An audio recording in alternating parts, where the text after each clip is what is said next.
습니다. 에베소서 5장 18절입니다.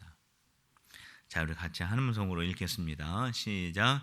술 취하지 말라. 이는 방탕한 것이니 오직 성령으로 충만함을 받으라. 자, 어제는 우리가 성령의 세례에 대해서 배웠습니다. 이 세례라고 하는 것은 물속에 잠기는 거죠. 우리가 침례라고도 이야기하죠. 그래서 세례받는 사람이 물속에 잠기는 것처럼 성령의 세례라고 하는 것은 뭐냐면 우리가 성령님에게 완전히 잠기게 되는 것을 말하는 겁니다. 우리 이번 새벽 기도회를 통하여서 우리 모두가 성령 안에 잠기시기를 주님의 이름으로 축복합니다. 성령에 우리가 완전히 잠기게 되는데, 우리가 이 성령의 세례라고 하는 것은 성령님에게 완전히 사로잡히는 첫 번째 영적인 그런 경험을 말합니다. 첫 번째 영적 경험, 성령 세례. 그런데 이 성령의 세례를 받게 되면은 그 뒤에 성령의 선물을 받게 되는데, 그게 바로 뭐냐면 성령의 은사가 됩니다. 성령의 9가지 은사가 있죠. 성령의 열매가 있죠. 이러한 것들이 성령의 세례를 받은 자에게 같이 이렇게 따라오게 됩니다. 성령의 은사를 받고 성령의 열매를 경험하고 성령의 선물을 받게 되면서 그 사람은 예수님의 형상을 닮아가게 되는 겁니다. 예수님을 계속해서 닮아가게 되죠. 자, 이처럼 성령의 세례를 받고 성령의 선물을 받고, 그래서 예수님의 형상을 닮아가는 일이 계속 진행되어져 가는 이 상황을 성령 충만이다 라고 이렇게 말하는 겁니다. 우리가 예수님을 닮아가는 그러한 그 삶이 계속해서 지속될 때, 성령의 세례를 받고 성령의 은사를 받고 예수님의 성품으로 계속해서 닮아가는 그것을 바로 성령 충만한 상태다라고 그렇게 말을 합니다. 오순절날 마가의 다락방에서 제자들이 성령 세례 받은 겁니다. 성령 세례 받고 거기에서 성령의 선물을 받죠. 특별히 방언을 받죠. 그래서 거기에 더해서 이제 성령의 충만함이 계속 유지가 되면서 제자들에게 나타났다는 첫 번째 특징은 뭐냐면 복음 전하는 사람이 되었다는 거예요. 성령의 세례 받고 성령 충만하여 복음 전하는 사람이 됐는데, 이 복음을 전할 때 정말 많은 어려움들이 있습니다. 많은 어려움들이 있었지만 그 어려움이 있을 때마다 제자들이 담대하게 복음을 전할 수 있었던 이유가 무엇이냐면은 그것은 제자들이 성령으로 충만하였기 때문에 그래요. 그러니까 저와 여러분들이 앞으로 신앙생활 하면서 어려운 일들이 다가올 때가 있죠. 우리가 참 힘든 일을 만날 때가 있습니다. 그때마다 우리가 그 어려운 일들을 어떻게 극복할 수 있느냐? 성령 충만함으로 우리가 그 어려울 때마다 그 문제들을 극복해 낼 수가 있습니다. 그래서 우리가 성령의 충만함을 받아야 되는 거예요. 우리가 이 세상을 살면서 정말로 하나님의 온전한 그리스도인으로 살기 위해서는 성령의 도우심이 없이는 살 수가 없기 때문에 그렇습니다. 그렇기 때문에 성령의 충만함을 받아야 되는 거예요. 그래서 거듭남의 은혜로 만족해서는 안 됩니다. 거듭남의 은혜는 갓난아이가 태어나는 것과 같은 거예요. 새 생명 얻고 예수 안에서 새로운 생명으로 태어난 것과 같아요. 그래서 거듭나는 은혜에 만족해서는 안 됩니다. 내가 예수님을 믿고 내가 예수님을 나의 주님으로 영접했다, 그러니까 됐다, 이게 아니에요. 거듭남의 은혜로 만족해서는 안 되고 성령 세례 받는 은혜로도 만족해서는 안 되고 어디까지 나가야 돼요? 성령의 충만한 데까지 나가야 되는 겁니다. 저와 여러분들이 거듭남의 은혜를 넘어서 성령의 세례를 넘어서 성령의 충만한 데까지 나아가서 하나님의 온전한 그리스도인들로 살아가는 우리 필그림의 성도들이 다 되시기를 주님의 이름으로 축원합니다. 이 성령의 이 충만함을 받게 되면 이거는 예수 그리스도의 영으로 완전히 사로잡히는 것을 말하는 겁니다. 그래서 내가 생각할 때에도 예수님의 생각을 하게 되고, 또 내 마음속에 예수님의 마음을 품게 되고, 그리고 내가 결단하는 모든 결단이 예수님에게 맡기게 되고, 내 삶의 모든 인생을 우리 주님의 소유로 드리는 예수 그리스도에 완전히 사로잡히는 이 삶이 바로 성령 충만한 삶입니다. 성령에 충만한 성도가 되면은요, 기쁨이 넘쳐요. 성령에 충만한 사람이 되면 담대함을 갖고, 또 사랑이 넘치게 되고, 생명력이 넘치게 되고, 병 고치는 역사가 일어나게 되고, 감사와 평안이 넘치게 되고, 방언의 역사가 일어나게 되고, 기적이 충만하게 되고, 성령의 열매를 맺게 되고, 전도하는 삶을 살게 됩니다. 이것이 바로 성령이 충만할 때에 자연히 나타나는 열매예요. 우리가 성경에 나와 있는 어떠한 그 온전한 그리스도인의 그 모습을 우리가 닮아가려고 애쓴다고 해서 되는 것이 아니라, 성령의 충만함을 받게 되면 성경에 나와 있는 그러한 그 온전한 그리스도인의 삶의 모습을 자연스럽게 살아가게 됩니다. 성령의 충만함을 받게 되면은 권세를 소유하게 됩니다. 그 권세가 어떠한 권세냐면은 우리 성도들이 누리는 권세인데, 그 첫 번째 뭐냐면은 죄를 다스리는 권세를 얻게 돼요. 우리가 성령님이 안 계실 때는 우리가 입으로는 그리스도인이라고 하지만은 그 죄의 유혹을 이길 수가 없습니다. 그런데 성령의 충만함을 받게 되면은 죄가 우리를 유혹할 때, 어제 수요일 날 말씀드린 것처럼 사탄아 물러가라, 나를 유혹하는 그 죄에 대하여서 우리가 물리칠 수 있는 그러한 죄를 물리치는 그러한 권세를 갖게 됩니다. 그리고 귀신을 쫓아내는 권세를 갖게 됩니다. 그리고 병든 자를 고치는 권세를 갖게 됩니다. 그리고 저주를 물리치는 권세를 갖게 됩니다. 천국에 들어가는 권세를 갖게 됩니다. 하나님의 자녀가 되는 권세를 갖게 돼요. 이게 바로 성령 충만한 자에게 주어지는 권세예요. 성령이 충만하게 되면은 문제를 해결할 수가 있습니다. 한번 따라해 봅시다. 성령 충만 받으면 문제들이 해결된다. 믿습니까? 성령 충만 받으면 내가 해결할 수 없는 문제들을 해결할 수 있게 돼요. 우리가 살면서 우리 자신이 해결할 수 없는 문제들이 많이 있습니다. 그 대표적인 것이 뭐냐면 죄의 문제. 성령 충만 받으면 이 죄와 사망에서 해방받게 됩니다. 죽음의 문제. 모든 사람은 다 죽게 됩니다. 근데 그 죽음 앞에서 담대한 사람이 별로 없어요. 다 죽음을 두려워합니다. 그런데 성령 충만 받으면 그 죽음을 두려워하지 않습니다. 미움의 문제. 우리 예수님 말씀하신 것처럼 내 원수까지도 사랑하라고 우리 예수님이 말씀하셨어요.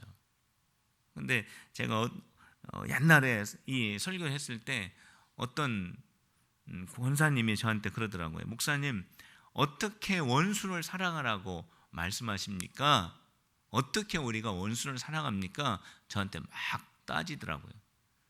근데 우리는 할 수가 없어요. 우리 인간적인 마음으로는 어떻게 원수를 사랑합니까? 그런데 성령님이 충만하면 원수도 사랑할 수 있는 줄로 믿으시길 바랍니다. 우리 예수님이 하신 말씀이에요. 우리 예수님은 거짓말하지 않으십니다. 성령이 충만하면 공포의 문제가 해결됩니다. 내 마음속에 모든 두려움은 다 떠나가게 되고, 우리 주님이 주시는 성령의 평안함이 내 마음에 충만하게 되고, 또 좌절이 극복됩니다. 아무리 힘들고 아무리 낙심되고 아무리 절망 가운데 있는 상황에 놓여 있다고 할 그러한 사람이라고 할지라도 성령님의 사로잡힌 사람은 거기에서 낙심하지 않습니다. 초대교회 성도들이 아무리 핍박을 받았지만은 그 가운데서 더 복음의 열정이 타오를 수 있었던 것은 성령의 사로잡힌 사람이 되었기 때문에 그래요. 그래서 성령 충만한 사람은 복음 전하는 전도자가 됩니다. 한번 따라해 보십시다. 성령 충만하면 복음 전도자가 된다. 그렇습니다. 우리가 성령에 충만하면은 내 안에 있는 이 성령의 귀한 이 은혜 때문에 견딜 수가 없는 거예요. 우리가 사랑하는 사람에게는 좋은 거 보고 오면은 소개하고 싶죠. 우리가 좋은 데 다녀오면은 거기 같이 데려오고 싶은 것처럼 우리 안에 하나님이 주시는 이 세상에 줄 수 없는 정말로 천국에 대한, 영생에 대한, 생명에 대한, 진리에 대한 그 놀라운 은혜가 우리 안에 충만하게 되는데, 이렇게 귀하고 이렇게 좋은 이러한 권세와 능력과 성령의 선물을 받았는데 왜 내 사랑하는 사람들에게 말을 하지 않겠습니까? 이게 말이 안 되는 거죠.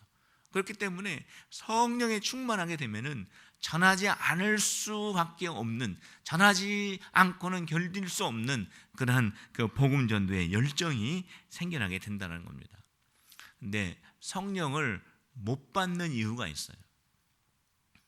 우리가 입으로는 예수님을 믿는다고 하지만은, 우리가 마음으로는 예수님을 사랑한다고 하지만은 정작 성령의 충만함이 없는 그러한 그리스도인의 삶을 살아가는 사람이 얼마나 많이 있는지 모릅니다. 성령의 충만함을 받지 않으면은 그리스도인의 그 삶은 얼마나 불쌍한 삶인지 몰라요. 성령의 충만함에 인도함을 받고 살지 않으면 그 그리스도인의 삶은 얼마나 비참한 삶인지 모릅니다. 내가 예수님을 믿는다고 하고, 내가 예외 가운데 있기를 하고, 내가 하나님의 말씀대로 살아가기는 하지만 세상과 단절하면서 살아가고 내가 헌신하면서 살아가지만 성령의 충만함이 없으니까 내 마음에 기쁨도 없고, 내 마음에 복음에 대한 열정도 없고, 내 마음에 어떠한 그 성령님이 주시는 어떠한 은사도 없고, 아무런 것도 없이 평생을 그리스도의 이름을 마음에 걸고 살아가는 너무나 비참하고 불쌍한 그리스도인들이 얼마나 많은지 몰라요. 그러나 우리 필그림의 모든 성도들은 성령에 충만하여서 기쁨을 가지고 살아가는 성도들이 다 되시기를 주님의 이름으로 축원합니다. 행복한 그리스도인, 정말로 기쁨이 넘치는 우리 그리스도인들이, 우리 필그림의 성도들이 다 되셔야 됩니다. 근데 성령의 충만함을 왜 못 받느냐? 그 못 받는 이유가 뭐냐면 성령에 대해서 모르기 때문에 못 받는 거예요. 우리가 입으로는 성령 충만을 말하고, 우리가 성령 하나님을 말하고, 우리가 성령님에 대해서 많이 이야기하지만 정작 성령님이 누구시냐고 물어본다면은 이 성령님에 대해서 얼마만큼 답변할 사람이 있겠습니까? 성령님을 모르면은 성령님을 초청할 수가 없잖아요. 성령님을 모르면은 성령님과 교제할 수가 없잖아요. 우리가 가족들과 좋은 교제를 하려면은 가족들을 잘 알아야 돼요. 우리가 몇십 년 산다고 가족들 아는 건 아니잖아요. 내가 한 사람 한 사람 가족들에게 관심을 가질 때, 가족들을 조금씩 알아갈 때 그게 교제가 되는 것이죠. 같은 집에 산다고 아는 건 아니잖아요. 우리가 성령의 충만함을 받기 위해서는 성령님을 알아야 돼요. 그래서 이 한 주간 동안 우리가 딱 주제를 정해놓고 우리가 성령님에 대해서 집중적으로 지금 배우는 거 아닙니까? 우리가 성령님을 모르면 성령님을 초청할 수도 없고 교제할 수도 없고 성령님을 구할 수도 없어요. 무지하기 때문에 성령의 충만함을 못 받고요. 또 교만하면은 성령 충만을 받지 못합니다. 내 마음의 문을 딱 닫아놓고 내 중심적으로 영적인 이기심을 가지고 있으면 성령이 임하지 않으십니다. 또 회개하지 않으면 성령님이 오지 않으셔요. 우리 성령님은 거룩하신 분이기 때문에 우리의 마음이 정결할 때, 우리의 마음이 깨끗할 때 우리의 마음에 임하십니다. 우리가 세상을 사랑하는 마음을 가지면 성령님이 임하시지 않고, 또 우리의 마음속에 사람을 두려워하는 마음을 가지면 성령이 임하시지 않아요. 제자들에게 그 관원들이 말하죠. 복음 전하지 말라고. 내가 이번에는 봐주지만 다음부터 복음 전하면은 가만두지 않겠다고 그렇게 협박하고 그렇게 두려움을 주고 그들에게 그렇게 복음을 전하지 말라고 그 방해하고 막았지만은 그 제자들이 뭐라고 말합니까? 내가 하나님을 두려워하랴, 내가 사람의 말을 두려워하랴. 우리가 성령의 충만 받으면 이런 말을 듣는다고 해요. 광신자가 된다. 성령 충만 받으면 광신자 되는 게 아닙니다. 성령 충만 받으면 더 온전한 그리스도인이 되는 줄로 믿으시기를 바랍니다. 이게 성령 충만한 자의 그러한 모습이 됩니다. 그렇기 때문에 저와 여러분들이 성령의 충만함을 계속해서 유지하기 위해서는 성령님을 간구해야 됩니다. 우리의 마음속에 한번 따라합시다. 성령님, 내 마음에 임하시옵소서. 믿습니까? 성령님 내 마음에 임하시옵소서. 늘 간구해야 되고 또 우리가 기도해야 합니다. 새벽 예배 나와서 기도하는 게 여러분 얼마나 중요한지 몰라요. 이 신년 새벽에 지금 여러분들이 이 기도하는 이 기도의 이 힘으로 우리 필그림 교회가 이제 나가는 거예요. 이 기도의 능력으로. 우리 성령 받은 여러분들 한 분 한 분의 그 성령의 뜨거운 그 동력을 가지고 우리가 주님의 사역을 하는 거예요. 그러니까 여러분들은 얼마나 귀한 분들인지 몰라요. 다 성령 충만함을 연말까지 유지하시기를 주님의 이름으로 축복합니다. 그러기 위해서는 기도해야 돼요. 끊임없이 기도해야 되고 하나님의 말씀을 묵상하고 암송해야 되고 우리가 모이기를 힘써야 합니다. 우리 필그림 교회 일에 새벽 예배 이렇게 열심으로 모이는 것은 처음이에요. 우리가 갈수록 내년에는 더 배가 되는 우리 신년 특별 새벽 기도회가 될 줄로 믿습니다. 그래서 우리가 모이기를 힘써야 돼요. 우리가 주일 예배 모이듯이 수요 예배도 모여야 돼요. 우리가 주일 예배 우리가 가득 차서 예배 드리는데 수요일에도 그렇게 모여야 돼요. 금요일 기도도 그렇게 모여야 됩니다. 우리 구역 예배도 이제 소홀히 하지 말고 더 열심히 모이기를 힘써서 거기에서 뭐 합니까? 성령 받기를 기도하는 거예요. 성령의 불 받기를 위해서 기도하는 겁니다. 거기에서 우리 주님이 권세를 더해 주시고 능력을 더해 주셔서 우리가 이 세상을 살아갈 때 능력 있는 그리스도인으로 우리가 살아갈 수가 있는 겁니다. 우리가 죄를 회개해야 되고요. 또 우리의 몸을 더럽혀서는 안 돼요. 한번 따라합시다. 우리의 몸을 깨끗하게 지키자. 왜 그러냐면 우리 몸은요, 성령님이 거하시는 성전이라고 했습니다. 우리의 몸은 그냥 몸이 아니에요. 우리의 영혼이 하나님의 나라에 가기 때문에 우리는 하나님과 교제하면 된다라고 생각하는데 아니에요. 우리의 몸이 얼마나 소중한 몸인지 몰라요. 하나님이 지으신 귀한 몸이에요. 우리 몸 안에는 성령님이 계셔요. 예수님이 주장하셔요. 우리 하나님께서 우리를 창조하셨기 때문에 우리의 몸은 정말로 깨끗하게 잘 가꿔야 됩니다. 그래서 몸도 건강하게 유지하고 우리의 몸도 깨끗하게 구별하고 우리의 몸을 잘 보살피는 거, 이것도 참 우리 성도들이 관심을 가져야 될 일입니다. 또 성령님을 슬피게 해서는 안 됩니다. 우리 성령님은 인격을 가지신 분이에요. 그래서 성령님을 무시해서는 안 돼요. 성령님을 늘 앞에 모셔드리고 성령님을 존경해드리고 성령님을 사랑하고 성령님을 초청하는 그런 존경하는 그런 마음을 가져야 되고요. 또 성령의 은사를 소멸하지 말고 또 성령님을 늘 의지하고 또 교회에 열심히 봉사하고 또 교회에 복음 전하는 일에 함께 참여할 때에 우리가 성령의 충만함을 유지할 수 있게 됩니다. 우리 사랑하는 성도 여러분, 오늘 우리에게 주신 이 말씀을 잘 기억하고 성령의 충만 받는 여러분들 한 분 한 분들이 다 되시기를 주님의 이름으로 축원합니다. 기도하시겠습니다. 하나님 아버지 감사합니다. 오늘 저희들이 거듭난 은혜를 넘어서 성령 세례의 은혜를 넘어서 성령 충만한 은혜까지 나아가기를 원합니다.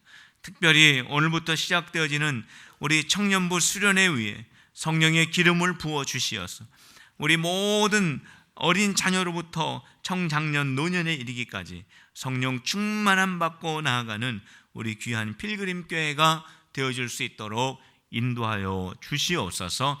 예수님의 이름으로 기도하옵나이다. 아멘. 오늘 이 시간에